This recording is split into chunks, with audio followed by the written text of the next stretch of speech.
Hello and welcome to the NCERT summary reading of Class 11 Biology, Chapter 3 Plant Kingdom. Summary. Plant kingdom includes algae, bryophytes, pteridophytes, gymnosperms, and angiosperms. Algae are chlorophyll-bearing, simple, thalloid, autotrophic, and largely aquatic organisms. Depending on the type of pigment possessed and the type of stored food, algae are classified into three classes, namely Chlorophyceae, Phaeophyceae, and Rhodophyceae. Algae usually reproduce vegetatively by fragmentation, asexually by formation of different types of spores, and sexually by formation of gametes which may show isogamy, anisogamy, or oogamy. Bryophytes are plants which can live in soil but are dependent on water for sexual reproduction. Their plant body is more differentiated than that of algae. It is thallus-like and prostrate or erect and attached to the substratum by rhizoids. They possess root-like, leaf-like, and stem-like structures.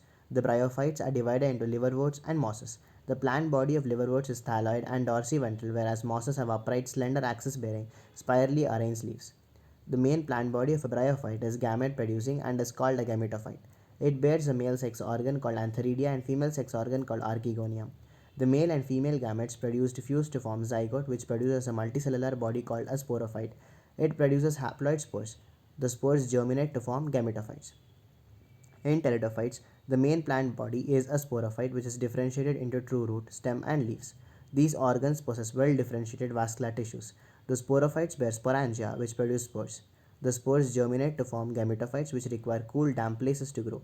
The gametophytes bear male and female sex organs called antheridia and archegonia, respectively.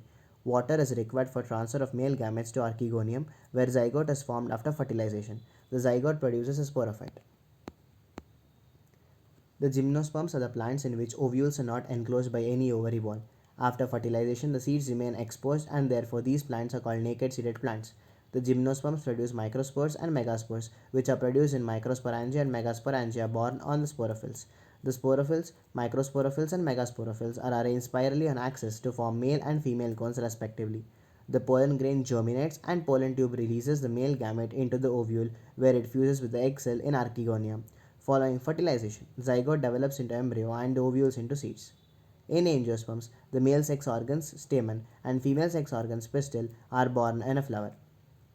Each stamen consists of a filament and an anther. The anther produces pollen grains, male gametophytes, after meiosis. The pistil consists of an ovary enclosing one to many ovules. Within the ovule is a female gametophyte or embryo sac which contains the egg cell. The pollen tube enters the embryo sac where two male gametes are discharged. One male gamete fuses with egg cell, syngamy, and other fuses with diploid secondary nucleus, triple fusion. This phenomenon of two fusions is called double fertilization and is unique to angiosperms. The angiosperms are divided into two classes, dicotyledons and the monocotyledons.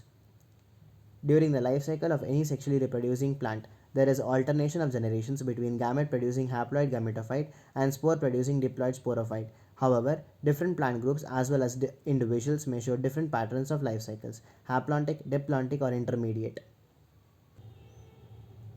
Thank you.